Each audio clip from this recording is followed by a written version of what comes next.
Okay, English 9. I'm not gonna lie, I was in bed and I realized I forgot to edit a video, so it's like 11:16.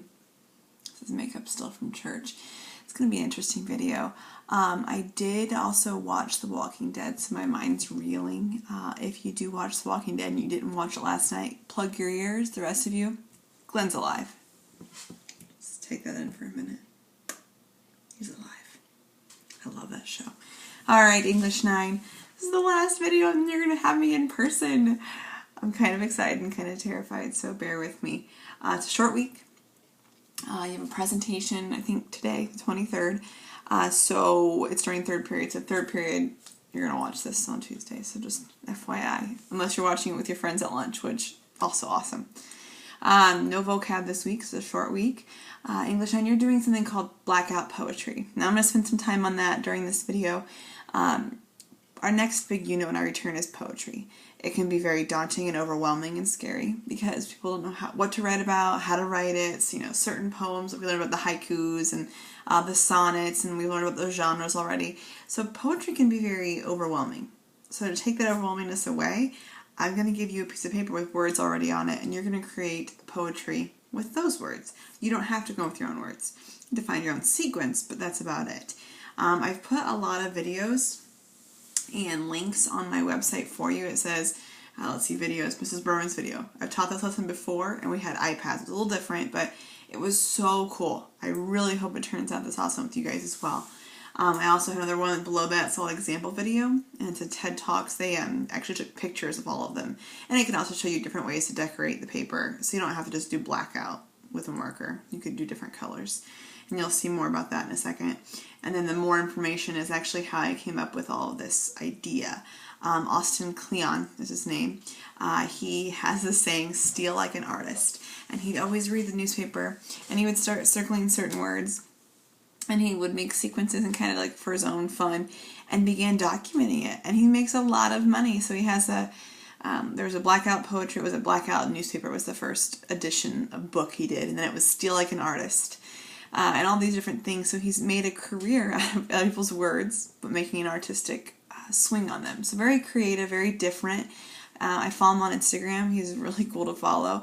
The link that says more information is a lot of his Instagram pictures, so check it out. What you're going to get is basically a page out of a book that Mrs. Smith will take care of and get those passed out. And the first thing you're going to do is just read the page. Read the page. Try and find something that speaks to you. Is there just a couple of words that kind of put together a bigger message, okay? If you get stuck, again, watch the examples video. Read what people are writing. If you need to pause it and read it, do that. It takes some time, and sometimes nothing jumps out at you. So turn the page over and read the next page. All right. And they don't have to go exactly like that. You can always draw arrows to the next word if it's above it and things like that. Be real creative on that. And so that's the game plan. Now, if you've got it and you're running with it and you're done in 10 minutes, make another one. Get another piece of paper, another page of the book, and continue trying to do it. It's really fun, really neat. We will spend time on that on Tuesday as well. You'll also have grammar, so don't think you're ahead of the game on that one. We'll start sharing maybe on Tuesday, depending on how we're doing on getting completed. Wednesday, everyone must share and hang up your your poem on the wall with a magnet or tape or however. I want to see them when I come back. And then we're doing a poetry cafe. You probably might have seen that on Monday where it says cafe signups. We can't have parties because it's a bad thing apparently, but we can do our own thing. So we're going to have a poetry cafe where you bring in food. So I already click on the cafe signups. Make sure, let's see, period 1, it says items to bring. Drinks. Someone bring us some drinks in. I don't care if it's water. If you guys said, well, we're going to bring our own drinks, don't worry about it. It's fine. Who's going to bring it? What you're bringing. More than one person can bring your own drinks. Snacks. Who's bringing it? 3 people. What are you bringing? Name them off. So this is anyone can edit this. So type in what you guys want to bring. It's kind of like an organized party. That way every period has some snacks the day before Thanksgiving break.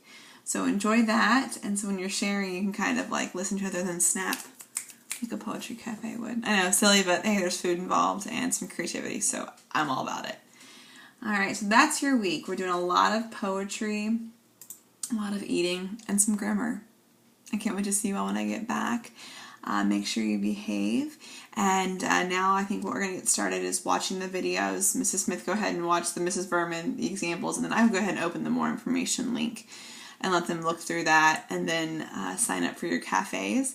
And then Mrs. Smith will get all the artistic things out, such as the book pages and markers. So best of luck. Email me as you're going. Feel free to, I don't want to say Instagram with a hashtag, but do whatever you want to do. Just let me see what you're doing. And I'll see you guys next Monday. Bye.